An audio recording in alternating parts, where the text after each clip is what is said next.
রাজনীতিতে স্থায়ী শত্রু বা মিত্র বলে কিছুই নেই, আছে শুধু পরিস্থিতি।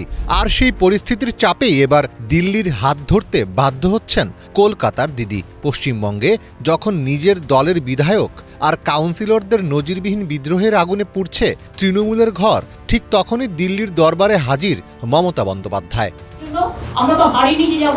বর্তমানে পশ্চিমবঙ্গে নিজের বিধায়কদের কাছ থেকে এক পূর্ণাঙ্গ বিদ্রোহের মুখে পড়েছেন মমতা।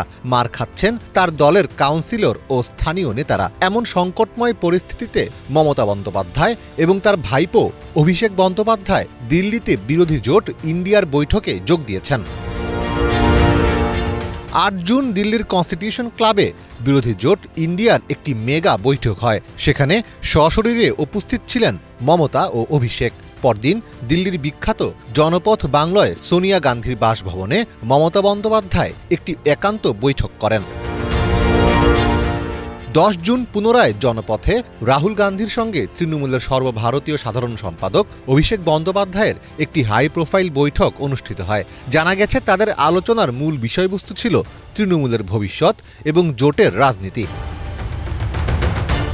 অতীতে কংগ্রেসের নেতৃত্বের কড়া সমালোচনা করলেও এই বৈঠকে মমতা বন্দ্যোপাধ্যায় একেবারে ভিন্ন সুরে কথা বলেছেন। তিনি বলেছেন, অতীত তিক্ততা ভুলে কংগ্রেসকেই এখন বিরোধী জোটের অ্যাঙ্কর বা মূল চালিকা শক্তি হিসাবে দায়িত্ব নিতে হবে।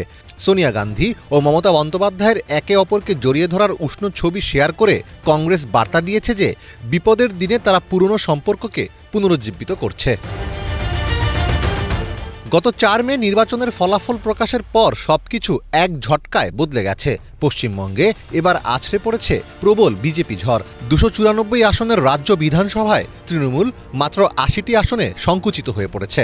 এই বিপর্যয় সামনে আসতেই দলের নেতৃত্ব, বিশেষ করে অভিষেকের বিরুদ্ধে তীব্র অভ্যন্তরীণ বিদ্রোহ শুরু হয়। এরই মধ্যে শতাধিক কাউন্সিলর পদত্যাগ করেছেন। ঋতব্রত বন্দ্যোপাধ্যায়ের নেতৃত্বে ৬০ জনেরও বেশি বিধায়ক মমতার ইচ্ছার বিরুদ্ধে গিয়ে বিধানসভায় বিরোধী দলনেতা হয়েছেন।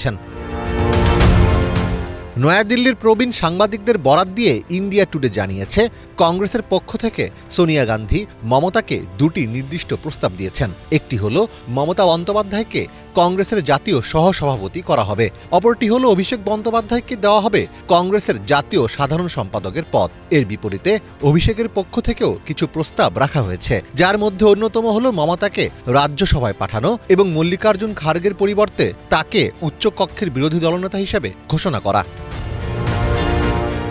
রাজনৈতিক বিশ্লেষকদের মতে নিজের তৈরি ৩ দশকের পুরনো দলটিকে বিদ্রোহীদের হাত থেকে বাঁচানোর জন্য মমতার সামনে এখন সেরা বিকল্প হল কংগ্রেসের সঙ্গে মিশে যাওয়া। এতে করে একদিকে যেমন তিনি জাতীয় রাজনীতিতে নিজের ভূমিকা ধরে রাখতে পারবেন, অন্যদিকে দলছুট হওয়ার হাত থেকে রক্ষা পাবেন তার রাজনৈতিক উত্তরসূরি অভিষেক বন্দ্যোপাধ্যায়। মীর ফজলে রাব্বি, বাংলা ভিশন।